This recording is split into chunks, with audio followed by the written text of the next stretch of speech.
தளபதி விஜய் அவர்கள் இவ்வளவு பெரிய வருமானத்தை விட்டுட்டு இந்த மக்கள் தொடர்ச்சியாக பேரு பணம் புகழ் எல்லாம் கொடுத்த பிறகு என் மக்கள் இந்த இடத்துல கஷ்டப்படுறத கண்ணுக்கு முன்னாடி பாக்குறோம். குழந்தைகளுக்கு பாதுகாப்பு இல்லை, வேலை வாய்ப்பு இல்லை, சமூகத்துல ஒரு மாற்றம் ஏற்படவே இல்லை அப்படின்னும் பொழுது சினிமாவை விட்டு இன்றைக்கு வந்தவர்கள் பல நபர்கள் பாத்தீங்கன்னாக்கா தார்சில் எடுத்து தூக்கிட்டு போய் அந்த பக்கம் கொடுத்துட்டு அந்த பக்கம் திமுக பக்கம் இருக்கிறாங்க. பல பேர் வரேன்ட்டு வரவே இல்லை. ஆனால் சினிமாவிலிருந்து ஒரு நபர் வருவதாலேயே சினிமாவின் பின்னால் செல்லாதீர்கள் அப்படின்னாக்கா சினிமாக்காரன் பின்னாடி போகவே கூடாதுன்னு தொடர்ச்சியா நீங்க பேசுறீங்கன்னாக்கா முதல்ல இந்த அரங்கத்துல இருந்து இறங்கி அங்க போய் உட்கார வேண்டியது நம்ம சாட்ட ப்ரோவும் நம்ம போசுவங்கிட்ட தான்.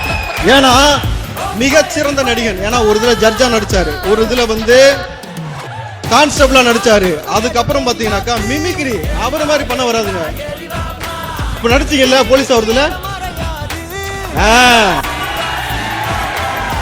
ப்ரோ க்ளோஸா வாட்ச் பண்ணுவேன். பொதுவாக ஒரு வழக்கு என்ன தெரியுமா பேசினாங்க, தளபதி விஜய்க்கு கூட்டம் வருது அப்படின்னு சொன்னாக்கா நடிகன்னா கூட்டம் வரும் அப்படின்னா அதோட நிப்பாட்டி கூட பரவாயில்ல, நயன்தாரா அனுப்பிச்சா கூட்டம் வரும், சன்னி லியோன் வந்தா கூட்டம் வரும். இது ஒரு பேச்சு. சரி நான் சொல்றேன், நாங்க எங்க தளபதியை பத்தி வீட்டுல உட்காந்து எங்க அக்கா கூட எங்க அம்மா கூட என் பொண்டாட்டி கூட புள்ள கூட உட்காந்து பேசுவோம்.